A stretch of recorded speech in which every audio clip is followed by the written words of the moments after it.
Hello students, good morning to all of you. I am Karambir Yadav sir, physics faculty.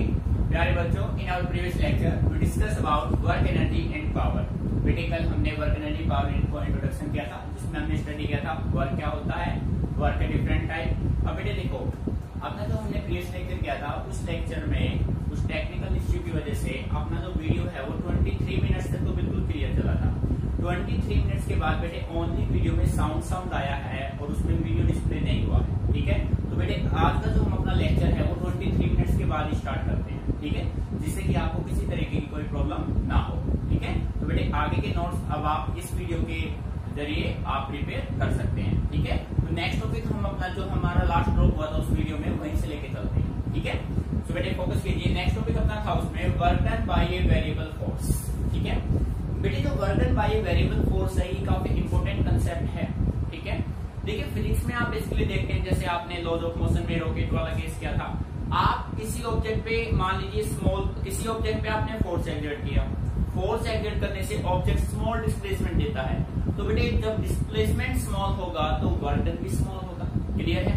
तो बेटे अब total work find out करने के लिए हम फिजिक्स में हमेशा क्या करते हैं, इंटीग्रेट करते हैं। और जो इंटीग्रेशन का जो कंसेप्ट आया वो कहां से आया उसके बारे में हम डिस्कस करेंगे, जो अपना ये टॉपिक इंडिकेट करता है work done by a variable force. ठीक है, तो बेटे इस कंसेप्ट को पहले अच्छे से आपको समझना है कि भाई work done by variable force क्या होता है। फिजिक्स में total work done find out करने के लिए हम हमेशा इंटीग्रेट ही क्यों करते हैं। ठीक है, तो बेटे देखो, आप मान लीजिए ये पूरा फोकस बोर्ड पे आपका, आप मान लीजिए कि आपके पास ये कोई एक वायर है और इस वायर को मैंने नाम दे दिया AB। ठीक है, और इस वायर का कंप्लीट लेंथ मैंने मान लिया 5 मीटर। बेटे अपने पास एक वायर है AB, उस वायर AB का लेंथ हमने मान लिया 5 मीटर। इस वायर AB पे अब मैंने कुछ फोर्स एक्सर्ट कर दिया F। ठीक है, अब हमें इसका टोटल इफेक्ट फाइंड आउट करने के लिए, इसका वर्क डन फाइंड आउट करने के लिए हम क्या करेंगे, हम इस वायर L को, इस वायर जिसका लेंथ 5 मीटर है, वायर AB को कुछ पार्ट्स में डिवाइड कर देंगे। बेटे मान लीजिए मैंने इस वायर को 5 इक्वल पार्ट्स में डिवाइड कर दिया और हर एक का जो लेंथ है वो कितना हो गया, 1 मीटर ईच। आपने इसको 5 पार्ट्स में ब्रेक कर दिया। अब बेटे जो फोर्स का इफेक्ट है जो कंप्लीट वायर पे था वो हर एक पे सेम होगा। फोर्स का इफेक्ट यहाँ पे भी हर एक पॉइंट पे क्या रहेगा, सेम, ऑलमोस्ट कांस्टेंट। भाई जो फोर्स आप 1 मीटर पे दोगे हर एक 1 मीटर पे फोर्स का इफेक्ट क्या रहेगा, सेम रहेगा। ये आपने मान लिया। अब आपको टोटल इफेक्ट फाइंड आउट करना है। तो बेटे सबसे पहले हम क्या करेंगे, अगर आपको लार्ज स्केल पे लार्ज डिस्प्लेसमेंट पे वर्क डन फाइंड आउट करना है तो सबसे पहले आप उस लार्ज डिस्प्लेसमेंट को स्मॉल पार्ट्स में डिवाइड कर दीजिए। फिर स्मॉल पार्ट्स में डिवाइड करने के बाद आपने मान लो 5 पार्ट्स में डिवाइड किया, तो आप एक पार्ट का डिस्प्लेसमेंट फाइंड आउट कर लो, टोटल का फिर अपने पास फाइंड आउट हो जाएगा। तो देखिए ध्यान से, if the force varies over the displacement then work done can be found by breaking the displacement into large number of displacement। जैसा कि अपना टोटल डिस्प्लेसमेंट था 5 मीटर, इस पे आपने फोर्स अप्लाई किया F। अब आपको फाइंड आउट करना है वर्क डन। तो बेटे आपने क्या किया, इसका total work done find out करने के लिए आपने इस लार्ज डिस्प्लेसमेंट को स्मॉल पार्ट्स में डिवाइड कर दिया भाई। ठीक है, फिर हम कहते हैं, हम मान लेते हैं let force F remains almost constant during a very small displacement ds। ठीक है बेटे, टोटल डिस्प्लेसमेंट था आपका S और अब आपने इसको डिवाइड कर दिया ds में। ठीक है, और हम ये मान लेते हैं कि जो फोर्स हमने इस S पे एक्सर्ट किया था सेम फोर्स अपना ऑलमोस्ट कांस्टेंट फोर्स किस पे अप्लाई करेंगे हम, ds पे। बेटे बात समझ आ रही है? तो देखिए work done over this displacement, बेटे ds है, स्मॉल डिस्प्लेसमेंट है तो वर्क भी क्या होगा, स्मॉल होगा। बेटे बात समझ आ रही है? सो वर्क अपना होगा फोर्स इनटू डिस्प्लेसमेंट। अब आप फाइंड आउट कीजिए टोटल वर्क डन। बेटे टोटल वर्क फाइंड आउट करने के लिए मान लीजिए इनिशियल डिस्प्लेसमेंट था S1, फाइनल कितना हुआ S2। इनिशियल था S1, फाइनल कितना है S2। तो ये अपने हो गए लिमिट, ये हो गया आपका लोअर लिमिट, ये हो गया आपका अपर लिमिट, मिनिमम मैक्सिमम। तो बेटे आप हमेशा क्या करेंगे, टोटल वर्क फाइंड आउट करने के लिए स्मॉल वर्क डन को क्या करेंगे, integrate with in proper limits, S1 से S2, मिनिमम से मैक्सिमम, F इंटू ds। बेटे दूसरा ये ध्यान रखना, जब आप डायरेक्शन को रिप्लेस करेंगे तो यहाँ पे एंगल आएगा और इस सिचुएशन में हमेशा एंगल की वैल्यू क्या रहेगी, 0 रहेगी। यानी कि जो फोर्स है वो आपने किसी डायरेक्शन में अप्लाई कर रखा है, सेम सेंस में, दोनों एक दूसरे के पैरेलल, एंगल क्या बनाएगा, 0। बात समझ आ रही है? ठीक है, तो ये अपना फाइनल रिजल्ट बन जाएगा। लिमिट आप कैसे इंप्लीमेंट करेंगे, हम पहले इंटीग्रेशन में भी आपको बता चुके हैं। मिडिल लिमिट हमेशा अप्लाई होगा अपर लिमिट माइनस लोअर लिमिट। तो इस तरीके से हम कह सकते हैं फिजिक्स में जब कभी भी हमें टोटल इफेक्ट फाइंड आउट करना हो तो हम हमेशा क्या करते हैं बेटे, इंटीग्रेट करते हैं। ठीक है, note it down carefully, if any problem then ask. Clear बेटे?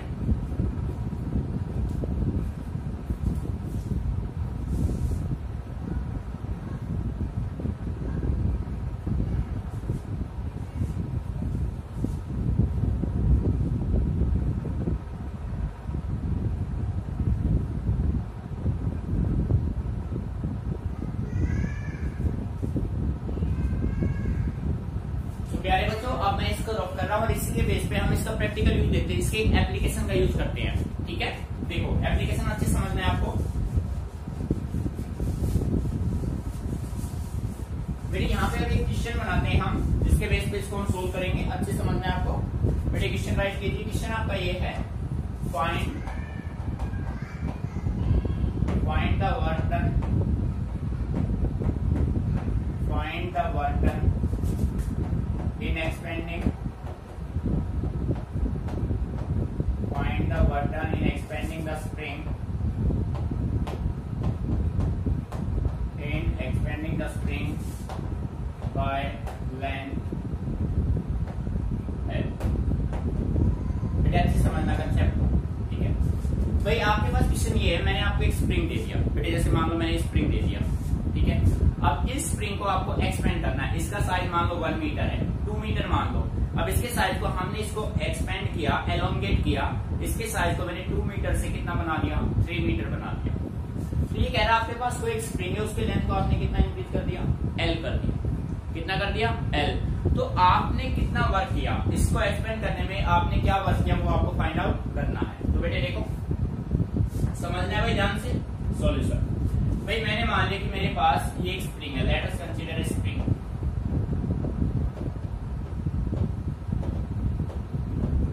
Let us consider a spring. ये मान लिया मैंने, यहां मान लिया बेटे, ये मैंने एक स्प्रिंग मान लिया।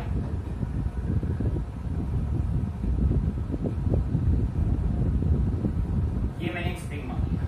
ठीक है, बात समझ आ रही है बेटे? अब स्प्रिंग पे मैंने कुछ फोर्स एक्सर्ट किया और फोर्स एक्सर्ट करने से इसका साइज क्या हो गया, इंक्रीज हो गया। बात तो समझना ध्यान से।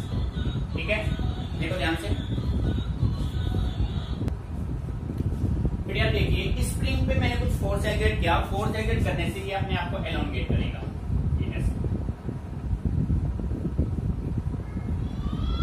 ठीक है, ये यहां तक बेटे, इस पॉइंट तक ध्यान सुनना, इस पॉइंट तक डिस्प्लेसमेंट क्या, एक्स की वैल्यू यहाँ पे क्या है, इस पॉइंट तक एक्स की वैल्यू क्या है, 0। और इस पे आपने कुछ फोर्स लगाया, फोर्स F। फोर्स F लगाने से ये अपने आप को क्या करेगा, elongate.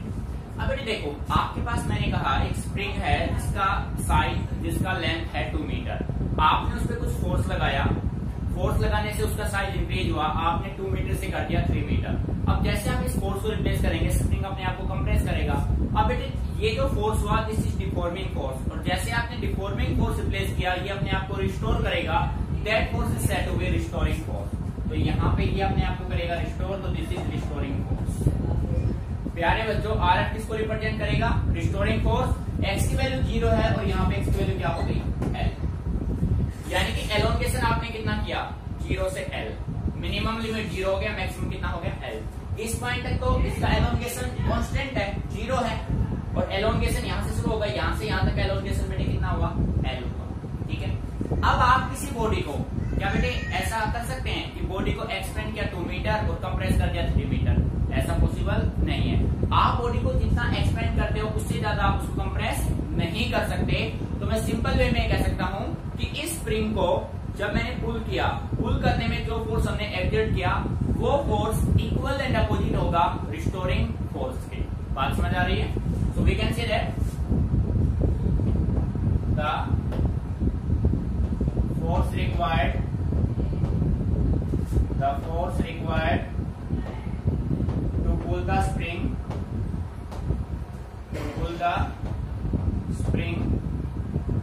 is equal and opposite to the restoring force, equal and opposite to the restoring force. तो बेटे रिस्टोरिंग फोर्स आपका क्या होता है? RF। रिस्टोरिंग फोर्स क्या है? RF। भाई बॉडी इस डायरेक्शन में एक्सपेंड होगा तो इसमें क्या होगा? कंप्रेस। दोनों के सेंस क्या होंगे? अपोजिट।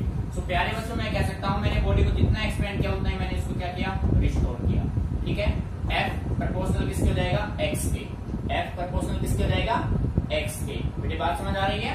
तो F, ठीक है, कांस्टेंट लिया मैंने Kx। K यहाँ पे है फोर्स कांस्टेंट। बेटे K किसको रिप्रेजेंट कर रहे हैं? फोर्स कांस्टेंट को। और ये अपना है वेरिएबल फोर्स। कैसा फोर्स है? Variable force.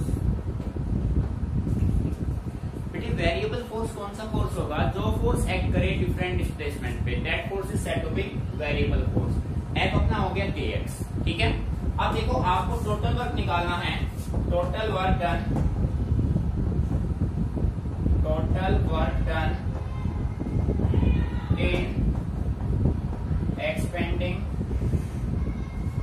In expanding the spring from, बेटे स्प्रिंग को कहां से कहां तक एक्सपेंड किया है? x इज इक्वल टू 0 से x is equal to l। नहीं समझ में आ रहा है? Condition clear? तो बेटे आप कह सकते हैं work done is equal to limit 0 से बेटे कहां तक जाओगे? l k x और इनटू में क्या होगा? dx। अब कोई बच्चा ये कहे सर ये x और dx कहां से आ गया? तो बेटे मैं आपको बता देता हूं कि यहां से यहां तक का जो ये एलोंगेशन है वो कितना है? x। ये है टोटल। और स्मॉल कितना होगा? dx। भाई सबसे पहले हमने यहाँ पे फाइंड आउट किया small work done. Small work done में डिस्प्लेसमेंट होगा dx। टोटल वर्क डन में डिस्प्लेसमेंट कितना होगा? x। ठीक है। लिमिट होगा 0 से l। अब बेटे देखो इंटीग्रेशन करेंगे dx के रेस्पेक्ट में। dx के रेस्पेक्ट में ये जो k है वो कैसा टर्म है? कांस्टेंट। तो कांस्टेंट को बाहर ले लो। इंटीग्रेशन किसका होगा? x का। So we can say write w is equal to k integrate 0 से l x इंटू dx। अब प्यारे बच्चे इसको जब आप इंटीग्रेट करेंगे तो रिजल्ट आपको मिलेगा w is equal to k। बेटे इंटीग्रेशन क्या कहता है? पावर में एक प्लस कर दो, उससे ही क्या कर दो? डिवाइड। अब x की पावर कुछ नहीं तो 1 प्लस 1 कितना हो गया बेटे?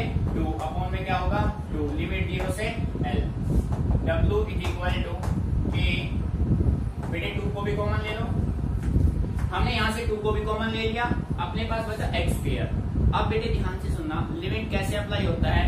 लिमिट एक बार इसकी वैल्यू आप ये पुट करो, माइनस का साइन, फिर इसकी वैल्यू ये पुट करो, upper limit minus lower limit. So अपने पास रिजल्ट बनेगा l स्क्वायर माइनस 0 स्क्वायर। तो बेटे रिजल्ट आपका बनेगा half k l square. This is your required result. बेटे आया मीनिंग समझ में? मैं आपको फिर क्लियर कर देता हूँ। कोई बच्चा ये कहे सर ये x कहां से आ गया, dx कहां से आ गया? बेटे हमने इस स्प्रिंग पे जैसे हमने थोड़ा सा फोर्स लगाया, इसने स्मॉल डिस्प्लेसमेंट दिया dx। हमने मैक्सिमम फोर्स लगाया, कंप्लीट डिस्प्लेसमेंट कितना दिया? x। बात समझ आ रही? तो ये है स्मॉल इफेक्ट और ये है टोटल इफेक्ट। Meaning clear? अच्छे से नोट कीजिए। रिजल्ट आपको माइंड में रखना है, इसके बेस पर आप न्यूमेरिकल सॉल्व करेंगे। ठीक है। अब देखो किसी भी स्प्रिंग में आपसे ये पूछा जा सकता है, किसी भी स्प्रिंग में जो एनर्जी स्टोर होगा वो कौन से फॉर्म में होगा? एनर्जी स्टोर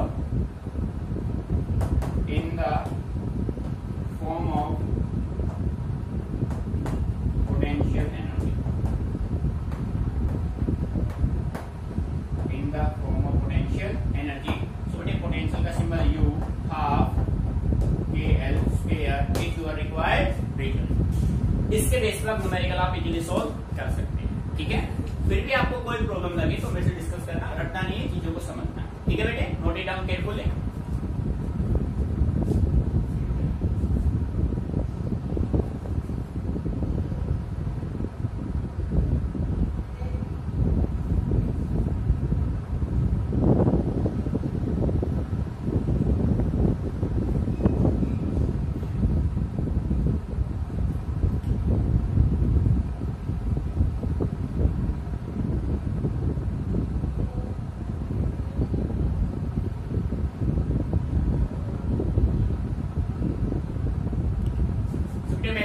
कर रहा हूँ, कोई भी प्रॉब्लम हो तो आप मेरे से डिस्कस कर सकते हैं, ठीक है। तो बेटे नेक्स्ट आप टॉपिक बनाइए, इंपोर्टेंट टॉपिक है। नेक्स्ट अपना टॉपिक होगा कंजर्वेटिव फोर्स, ठीक है। अच्छे समझना है, सबसे इंपोर्टेंट टॉपिक है। डेफिनेशन भी आते हैं एग्जाम में, इनके हेडिंग बना लो, कंजर्वेटिव फोर्स।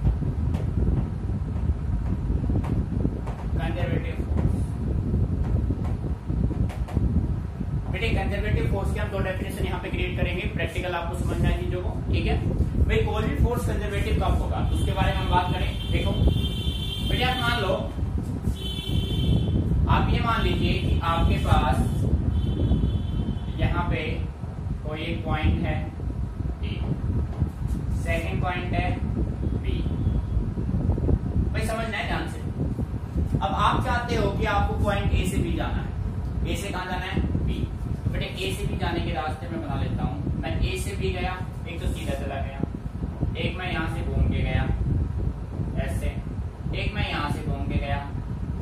बात समझ आ रही? मेरे पास 3 वे, मैंने 3 रास्ते बना लिए, 3 रास्ते बनाए मैंने। ए से मैं भी सीधा चला गया, ऐसे घूम के गया, ऐसे घूम के गया, ठीक है। अब हम बात करें वर्क डन की, कि हमारा वर्क डन पे क्या इफेक्ट हुआ, ठीक है। तो हम कह सकते हैं, बेटे ध्यान से सुनना, ए force is said to be, a force is said to be conservative if work done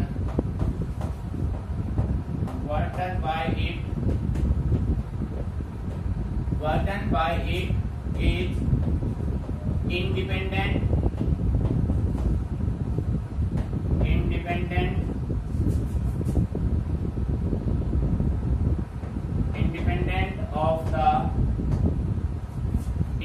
of the path between 2 given points, ठीक है। बेटे आपके पास 2 गिवन पॉइंट है ए और बी। ए से बी जाने के अपने पास वे 3 हैं, 1 वे, सेकंड वे, थर्ड वे, 3 वे हैं। अब ये यानी पाथ पे आप कहीं से भी होके आओ, कहीं से भी होके आओ, हर एक का वर्क क्या रहेगा, सेम। सो आप सिंपल वे में कह सकते हैं WA is equal to WB is equal to WC। यानी कि A से हम गए, भाई सॉरी WAB से रहने दो, W1 W2 W3। बात समझ आ रहा है?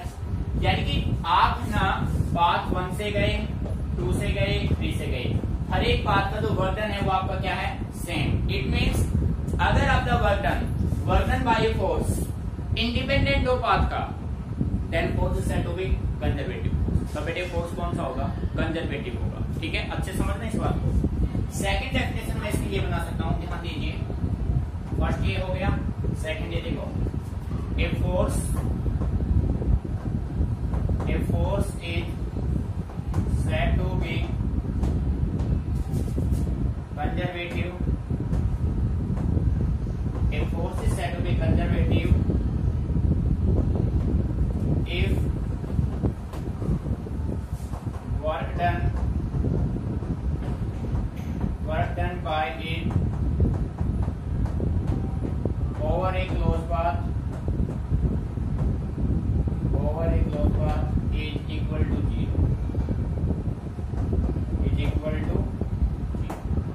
बेटे कहता है आपने ये सिचुएशन बना लिया, पॉइंट ए से आपको कहां जाना है, बी जाना है। ये हो गया ए, ये हो गया बी। ए से बी गए, बी से कहां गए, ये पे आ गए, ठीक है। ए से बी, बी से वापस आप आ गए। तो बेटे आप देखो, आपने सेकंड यूनिट में 2 कंसेप्ट स्टडी किए थे। एक कंसेप्ट था डिस्टेंस का, एक था डिस्प्लेसमेंट का। आपने जहां से जर्नी स्टार्ट किया वहीं पे वापस आप आ चुके हो, ठीक है। तो डिस्प्लेसमेंट क्या हुआ, 0। सो वर्क डन क्या होगा, 0। इट मीन सरफेस अपना क्लोज है, तो बेटे आप कह सकते हैं वर्क डन। वर्क आपने कहां से कहां किया, ए से बी, बी से वापस ए, ए से बी, बी से वापस ए। बेटे बात समझ में आ रही है? ए से बी, बी से वापस ए, और ये वर्क अपना over a close path, is equal to बेटे क्या होगा, 0। मेरी कार है समझ? Work done by a force, work done by it over a close path, बेटे क्या आना चाहिए, 0, then the force is said to be conservative force. मेरी बात समझ में आ रही है? ये दोनों डेफिनेशन सबसे से आपको माइंड में रखने हैं. याद रखना, अगर कोई वर्क फोर्स से वर्क होगा, अगर वर्क अपना इंडिपेंडेंट है पाथ का और work done over a close path क्या है 0, then the force is said to be conservative. ठीक है बेटे, अब बात करते हैं इसके एग्जांपल्स की, जो कि मोस्ट इंपोर्टेंट है. Example of conservative force.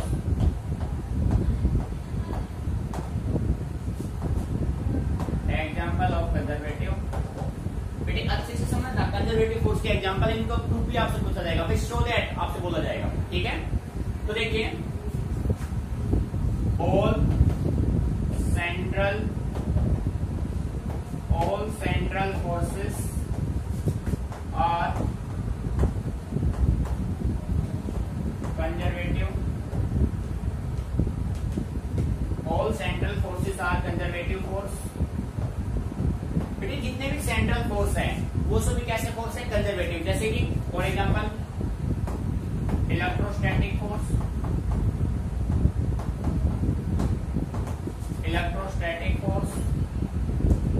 Elastic force, gravitational force,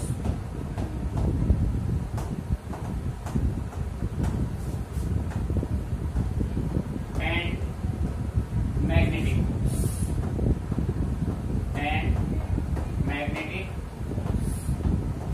ये सभी फोर्स कैसे फोर्स हैं? These all forces are central force and all central forces are conservative force. ठीक है, अब आपके सामने एक नया क्वेश्चन ये बन गया कि बेटे सेंट्रल फोर्स क्या होता है. देखो भाई, नेक्स्ट टॉपिक में बना देता हूँ यहीं पे. बेटे पूरा फोकस रखिए बोर्ड पे. Central force.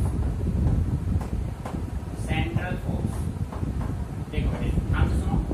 Those forces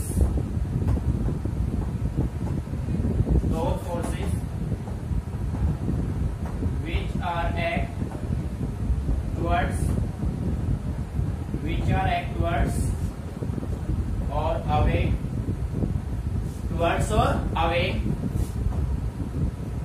from a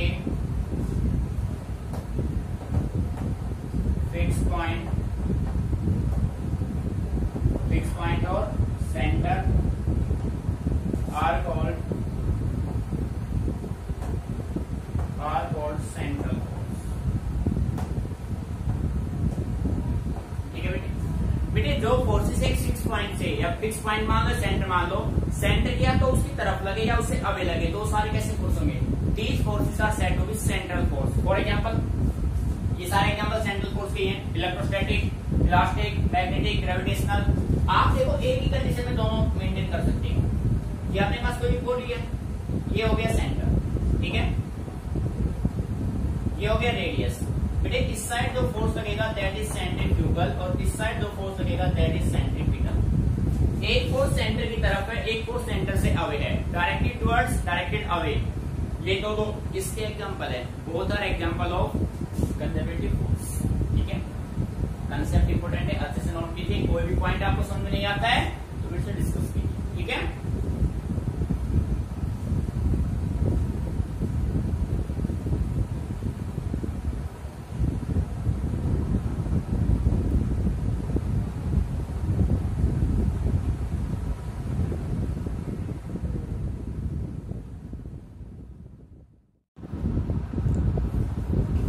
अपना नेक्स्ट टॉपिक है, हेडिंग बना लीजिए non conservative force. Non conservative force. बेटे आपने जो कंजर्वेटिव में स्टडी किया, कंजर्वेटिव का जस्ट रिवर्स जो फोर्स अपने पास आएगा that is said to be non conservative force. ठीक है, सिचुएशन सेम होगा. आप मान लीजिए कि आपके पास एक पॉइंट ये है और एक पॉइंट ये. ठीक है, आप ए से बी गए, ए से बी और ए से B, via path 1, via path 2 and via path 3. आपको जाना है ए से बी. प्यारे बच्चों, हम ये कह सकते हैं, इसके भी दो डेफिनेशन हम बनाएंगे. A force is said to B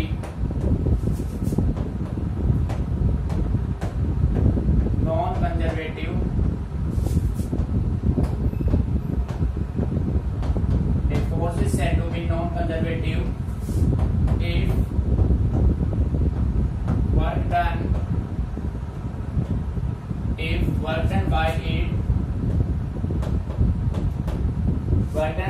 it is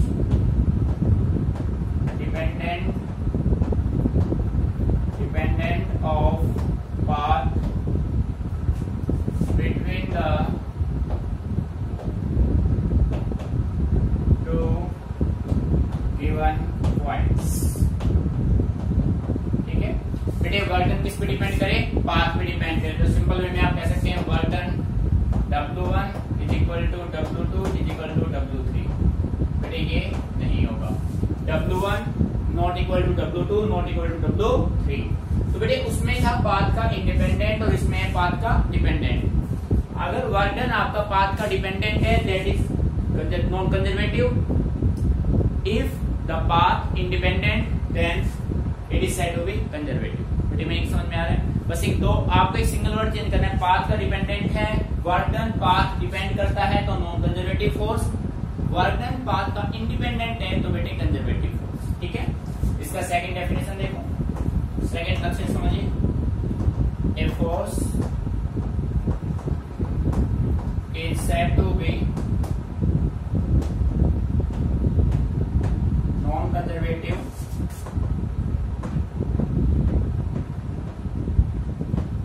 force is said to be non-conservative if work done by it over a closed path is not equal to 0। बेटे उसमें था इक्वल टू 0, इसमें नॉट इक्वल टू 0। आप simple way में कह सकते हैं, मान लीजिए आपने अपना जर्नी स्टार्ट किया पॉइंट ए से। देखो भाई ए से जर्नी स्टार्ट किया, ए से आप आए बी, ए से आप आए बी और बी से आप वापस कहाँ गए? ए आ गए। ठीक है, ए से बी और बी से वापस कहाँ गए? ए। तो बेटे हम सिंपल वे में कह सकते हैं work done is equal to, work done आपका होगा ए से बी और बी से A is equal to surface. बेटे ये इंटीग्रेशन का साइन और यहाँ पे ये रिप्रेजेंट करता है क्लोज सरफेस को F इंटू ds और बेटे ये नॉट इक्वल टू 0। ठीक है, तो आप सिंपल वे में आप कंजर्वेटिव को अच्छे से लर्न कर लीजिए, उसका रिवर्स अपना क्या हो जाएगा? Non conservative. कंजर्वेटिव में पाथ का इंडिपेंडेंट, यहाँ पे पाथ डिपेंडेंट। कंजर्वेटिव में वर्क डन 0, नॉन कंजर्वेटिव में वर्क डन नॉट 0। बेटे मीनिंग आ रहा है समझ में? ठीक है, अच्छे से कीजिए। फिर इसके करते हैं example.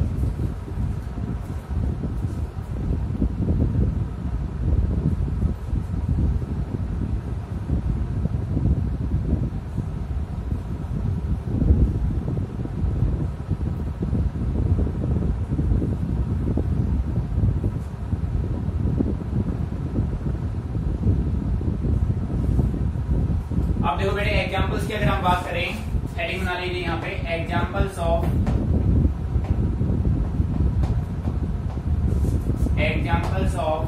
Non conservative force. Non conservative force.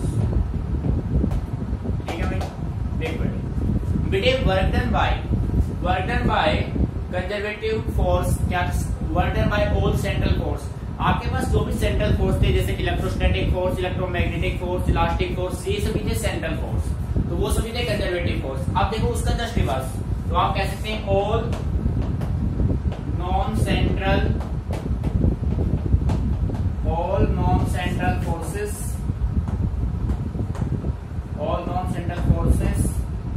such as frictional force and viscous drag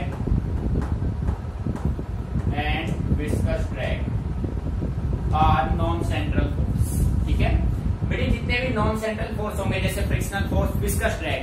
बेटे विस्कस ड्रैग का मतलब है opposition in liquids layer, viscosity आप कह सकते हैं। Frictional force and viscous drag ये अपोजिट सेंस में लगेंगे, बॉडी जाएगा फॉरवर्ड में, ये लगेंगे बैकवर्ड में। ठीक है, तो ये जो फोर्स है ये नॉन सेंट्रल फोर्स और ये सभी किसके एग्जांपल है? Non conservative force. ठीक है, तो बेटे अच्छे से इनको समझना है, conservative non conservative with diagrammatically. ठीक है,